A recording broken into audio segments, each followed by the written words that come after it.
বন্ধুরা কেমন আছো সবাই? আমি কিন্তু ভালো আছি। আজকে আমি তোমাদের জন্য কি নিয়ে এসেছি জানো? তোমাদের জন্য না, এটা আমার জন্য। পুজোর আগে কিন্তু কুল খেতে নেই, দেখো আমি কুল এনেছি। আমি এনেছিলাম, ভাবছিলাম লবণ দিয়ে একটু আচার করব, কিন্তু রাখতে পারছি না। এতটাই লোভ লাগছে, খেতে ইচ্ছে করছে যে আমি একাই আগে খেয়ে নিচ্ছি। আর লঙ্কাও বেশি করে দিয়েছি একটু।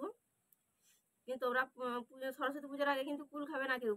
কুল খেলে কাশি হয়। আমি খাচ্ছি, আমার বা কাশি হবে, কিন্তু তোমরা খাবে না। এই দেখো কেমন হয়েছে বলো। খুব ভালো লাগছে আমার খেতে।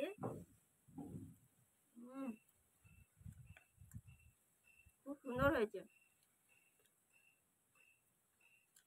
একটা দুটো খেলে কিছু হয় না বলো, বেশি খাবো না, কম খাবো। খাবে একটা? যদি খেতে চাও চলে আসো। বেশি খেতে দেবো না, একটাই খেতে দেবো। বেশি খেলে তোমাদের কাশি হবে না।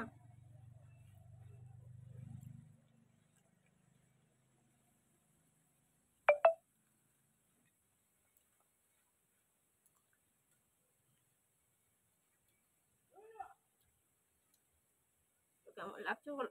বাবা কি ঝাল গো, খুব ঝাল হয়েছে, খুব টেস্টি কিন্তু।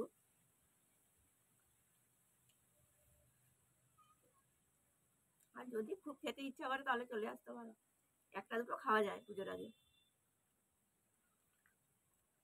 এটা আমাদের বাড়ির গাছ না, পাশের বাড়িতে হয়েছে, কিন্তু আমি তুলে এনেছি খাবো বলে। বললাম একটু দিয়ে যাও। ঠিক আছে নাও, খাও তুমি। আর তোমরা কে কে এই কুল খেতে ভালোবাসো আমাকে একটু কমেন্ট করে জানিও। আর পারলে আমার জন্য আর একটু দিয়ে যাও।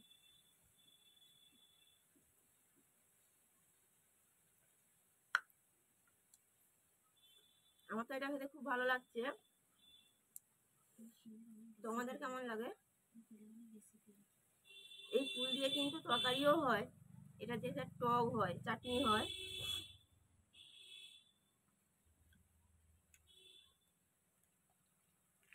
মনে হচ্ছে সবগুলোই খেয়ে ফেলি, খুব ভালো লাগছে।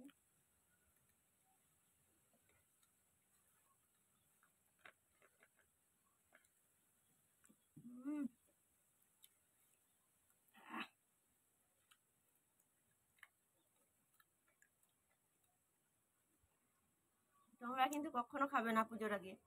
আমি বা খাই, আমার কাশি টাশি হবে, কি আর করবো। আমি খারাপ, তোমরা কি খারাপ হবে নাকি আমার সঙ্গে? তোমরা খাবে না।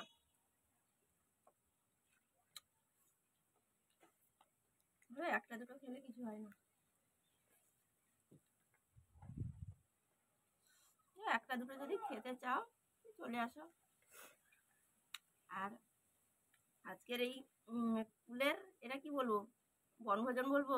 একা একা লুকিয়ে খাচ্ছি কিন্তু ছাদে, কেউ জানে না। যদি ভালো লাগে তোমরাও কমেন্ট করে জানিও তোমাদের কেমন লাগে এটা খেতে। টাটা, আসছি।